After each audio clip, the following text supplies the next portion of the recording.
हे दोस्तों, welcome to the channel. आज का टॉपिक है न्यू एजुकेशन पॉलिसी 2020 और हम जानेंगे ये न्यू एजुकेशन पॉलिसी क्या क्या चेंजेस लाई है। So keep learning.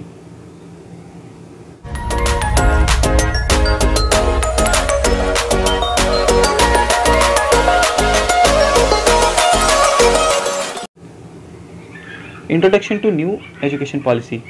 पहले जानेंगे ये कब स्टार्ट हुआ था। ये स्टार्ट हुआ था जनवरी 2015 से। ठीक है, इसका ऑफिशियल ड्राफ्ट कब बना है? 2019 में बना है। इसका ड्राफ्ट में ये 4 पार्ट में कैटेगराइज किया गया है। Part 1 school education, part 2 higher education, part 3 additional key focus areas और पार्ट 4 ट्रांसफॉर्मिंग एजुकेशन। तो चलिए जानते हैं मेजर चेंजेस ये क्या क्या लाई है। Major changes, school will be replaced by school complex. Schools को रिप्लेस कर दिया जाएगा स्कूल कॉम्प्लेक्स से, और स्कूल कॉम्प्लेक्स इंश्योर करेगी कि रिसोर्सेस अवेलेबल है या नहीं है, और वो रिसोर्सेस रहेगी लाइब्रेरी, आर्ट, म्यूज़िक टीचर और भी बहुत कुछ है, पर ये मेन रिसोर्सेस है। म्यूज़िक और आर्ट को ध्यान दिया जा रहा है। National special fund will be created by providing scholarship and developing resources and facilitate student from under representative groups. एक नेशनल फंड तैयार किया जाएगा जो हम लोग को स्कॉलरशिप प्रोवाइड करेगा, और स्कॉलरशिप प्रोवाइड करेगा अंडर रिप्रेजेंटेटिव ग्रुप्स को, जो बच्चे पढ़ नहीं पा रहे हैं या फिर जो अभी तक ऑफिशियली रिप्रेजेंट हुए नहीं हैं, उन लोगों को भी ये एजुकेशन प्रोवाइड करेगा। और ये इंश्योर करता है कि 100% गर्ल्स का भी पार्टिसिपेट हो। No hard separation between arts and science और between academic and vocational. Arts और साइंस और एकेडमिक और वोकेशनल को इंटीग्रेटेडली पढ़ाया जाएगा, और स्टूडेंट बहुत इजीली स्विच कर सकते हैं सब्जेक्ट के बीच में बिना कुछ मतलब टाइम वेस्टेज के, या फिर कुछ बहुत इजीली फ्लेक्सिबल स्विच कर सकते हैं ये दो स्ट्रीम के बीच में। सो ये बहुत ही अच्छा स्टेप लिया गया है एज माय ओपिनियन।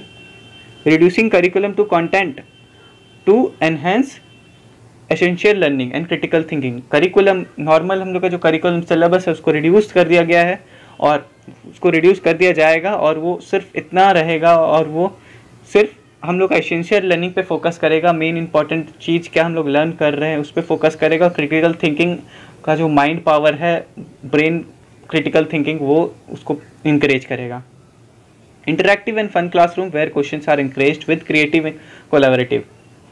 ऐसा सिचुएशन या फिर ऐसा माहौल हम लोग को दिया जाएगा जो बहुत फन, मतलब बहुत इजीली बच्चे को पढ़ाया जा रहा हो, और क्वेश्चन पूछने से टीचर इनकरेज होकर उसका आंसर दे। जो भी क्वेश्चन है, क्वेश्चन कहीं से भी रिलेटेड हो, हर क्वेश्चन का आंसर टीचर दिए जाएगी, और इनकरेज किया जाएगा कि बच्चे खुद से क्वेश्चन पूछे। So this is also a very good step. Curriculum and structural change in school क्या है?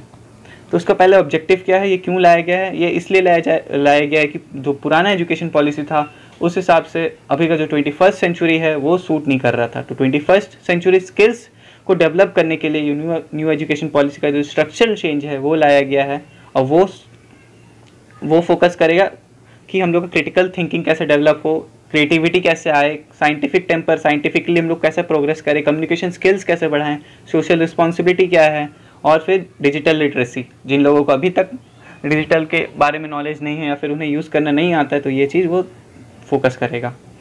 सो न्यू स्ट्रक्चर और ओल्ड स्ट्रक्चर है, जैसे कि आप लोग पता है पुराना स्ट्रक्चर था 10+2+3, और अभी का जो है 5+3+3+4 हो गया है। तो इसको डिफ्रेंशिएट करके आप लोग आराम से समझ सकते हैं। ओल्ड एजुकेशन पॉलिसी में प्राइमरी स्टेज था ग्रेड 1 से लेके 5 तक, लेकिन जो न्यू एजुकेशन पॉलिसी है उसे फाउंडेशन स्टेज बोला गया है, जो 3 इयर्स ऑफ प्राइमरी स्कूल रहेगा, फिर ग्रेड 1 to 3 रहेगा। अपर प्राइमरी स्टेज है यहाँ पे क्लास 6 से लेके 8 तक, लेकिन यहाँ पे 3 years of later primary stage बोला गया है 3, 4, 5 को। सेकेंडरी स्टेज क्लास 9 और 10 को बोला जा रहा था, लेकिन अभी जो है सेकेंडरी स्टेज नहीं है, ये है direct 3 year of upper primary stage. Upper primary stage में आ रहा है grade 6, 7, 8।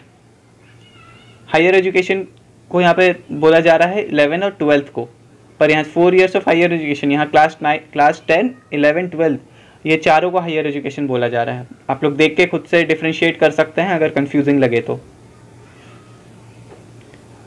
Ministry of human resource development को चेंज कर दिया जाएगा मिनिस्ट्री ऑफ एजुकेशन से।